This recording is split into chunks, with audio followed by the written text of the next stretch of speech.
What's going on? Troy Thompson here. I want to talk about the CEO executive assistant meeting framework that we use, that I personally use, and then how we also teach our executive assistants to work with our clients on a daily basis to make it efficient and effective and productive relationship.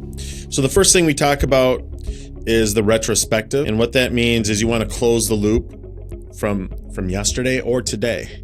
For example, I have my executive assistant, Diane, call me at 4:45 every night.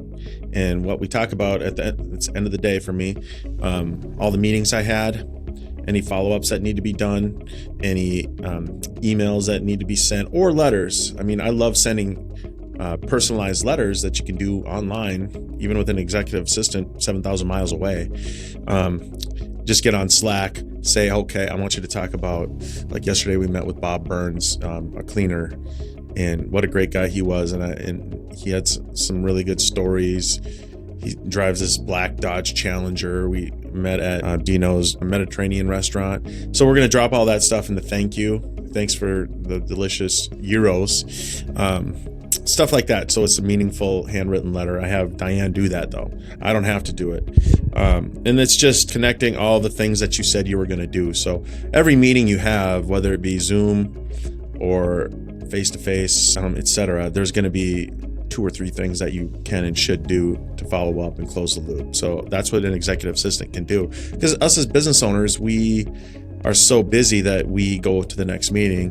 And then at the end of the day, if you've had 3 to 5 meetings, that's 3 to 5 times 3. That's like 15 different follow-up type things you needed to do, whether that be email, phone call, handwritten letter.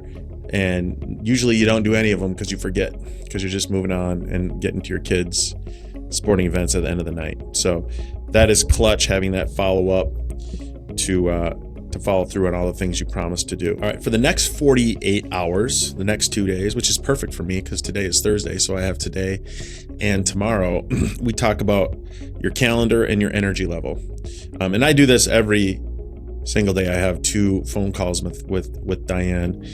Morning is what I have for meetings. I have 2 more meetings today. It's almost noon.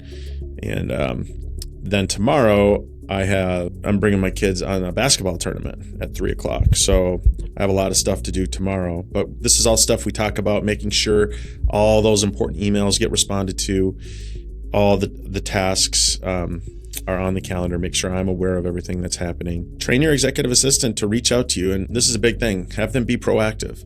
So have them reach out to you and say, I think it would be good for you to have this one-on-one meeting with this person in your BNI. I don't see that you've had it yet. Can I set it up?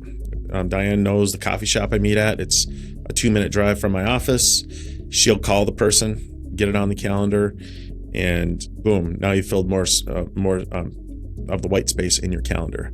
If you don't have enough energy, if you don't have the time to have a meeting, that's fine too. But that's what your executive assistant's job is, to gauge what you have as far as capacity.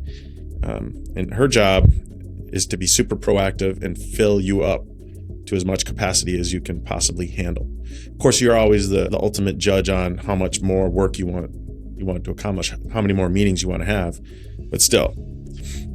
So that's the 2-day, the 48-hour check. The next one is number 3. And a lot of that involves family events, travel, work events, anniversaries, work birthday parties, anything like that. I'll start with travel.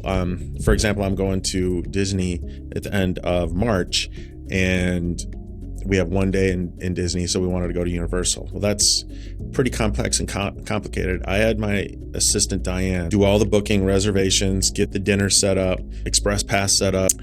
She didn't pay for anything. She just got all the details and everything for me to make that decision. Then she helped book tickets to Pakistan, where I'm going to visit my team in mid-April. So that was a big deal, and helped get all that reserved, set up for me, found the best price, so I didn't have to do it. Finally, I'm going on another trip at the end of the month, and she helped with all the hotel reservations and stuff like that. So stuff that saves you a ton of time. Birthdays, reminding me of those is always critical too. And even going as far as buying birthday presents. That's something that that they can do for you. So it's always good to have that 6-week buffer of those important events that are on the horizon and have them handle all that stuff for you. Number 4, I like this one because this is just anything and everything that comes to mind. I like to put it on Slack and even voice Slack. So when I'm driving, whatever, I can tell her the things I want her to do.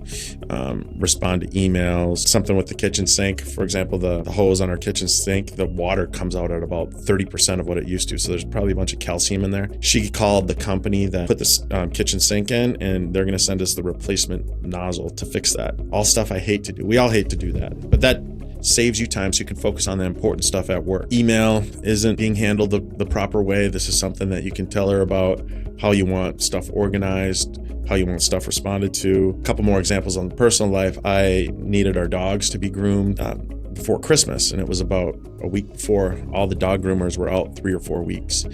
So I told Diane to call all the groomers within 10 miles of my house and find one that could get the dogs in before Christmas, before family came over. And she was able to do that. Saved me a ton of time. I didn't have to call anybody. Another was getting my tires rotated. She set the appointment with Discount Tire. Closing down the pool, that was something that was a few months ago, but I was out of town and I'm like, call Pool Works, set it up, and she got it done. So all those little things are stuff your executive assistant can do for you. Obviously, there's a brain dump when it comes to the CEO talking to his executive assistant, but we train our executive assistants, our virtual professionals, to really prompt and get and help the CEO, even if they don't think they have any issues. Like, who did you meet with recently that I could follow up with? This is something that they're happy to do. And sometimes their job is to jog your memory. Any invitations or requests I can decline for you. I hate saying no. Actually, that's something I love having Diane do for me, is like when I have these vendors and stuff call me, a lot of times I will take the meeting and then I'm like, I don't want to take the meeting. So I'm like, call them and tell them I'm not going to meet, or send them an email, whatever, just get it off my calendar. So, but she's prompting me. She's asking me, what meetings are you dreading this week? All right. You tell her what meeting you don't want to meet. Is your deep work protected? We have that on my calendar. I call it my focus work. It's at least 2 hours a day. She knows to protect that.